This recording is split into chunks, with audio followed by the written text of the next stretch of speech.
An cimma yarjejeniya tsakanin ƙasar Iran da kuma ƙasar Amurka, yayin da alamu da yake nuna cewa ƙasar Amurka ta rusunawa ƙasar Iran, a maimakon ƙasar Iran ta rusunawa ƙasar Amurka. Ƙarshe dai Donald Trump, shugaban ƙasar Amurka, shi ya rusuna. Ƙasar Pakistan, mai shiga tsakanin Amurka da Iran a tattaunawar sulhu kan yakin da ƙasashen ke yi, ta ce an cimma matsaya. Firaministan Pakistan Shehbaz Sharif shi ne ya sanar da cewa an cimma matsaya ta ƙarshe tsakanin ƙasashen biyu, kamar yadda ya wallafa a shafinsa na X. A ƙoƙarin da Pakistan ke yi na shiga tsakani, muna sanar da jita-jita da ke yaɗawa domin lalata tattaunawar samar da zaman lafiyar da ake yi. Amma dai yanzu muna iya tabbatar da cewa an cimma matsaya ta ƙarshe.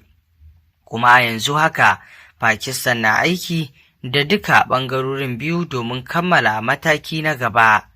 A saƙon da Mr. Sharif ya wallafa a shafinsa na X kenan. Saura ƙirs a samu zaman lafiya, in ji shi. Shi ma ministan harkokin wajen Iran Abbas Araghchi ya wallafa cewa an kusa cimma matsaya da fahimtar juna tsakaninsu da Amurka, kuma saura ƙirs.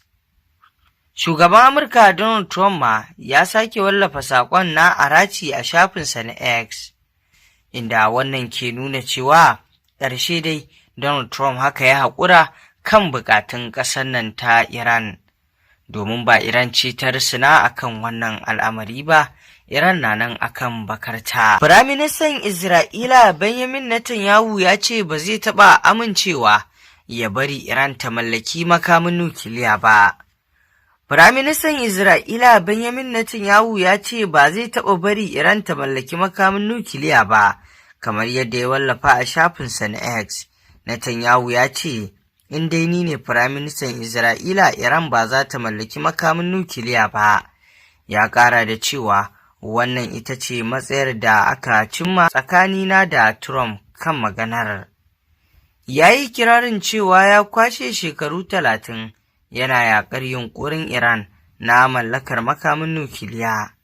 Netanyahu ya ce ba don ƙoƙarin da ya yi ba, da yanzu Iran ta mallaki makamin nukiliya kuma ta ruguza Isra'ila tun da daɗewa. Iran na son ganin ta ruguza ƙasar Yahudawa, kuma na sadaukar da rayuwata wajen ganin wannan buri na ƙasar Iran bai cika ba. Wannan ne karan farko da Netanyahu ya yi magana bayan da Trump ya ce an cimma matsaya da Iran, kuma ya fasa kai mata hare-hare da ya yi niyyar ƙaddamarwa a daren Alhamis.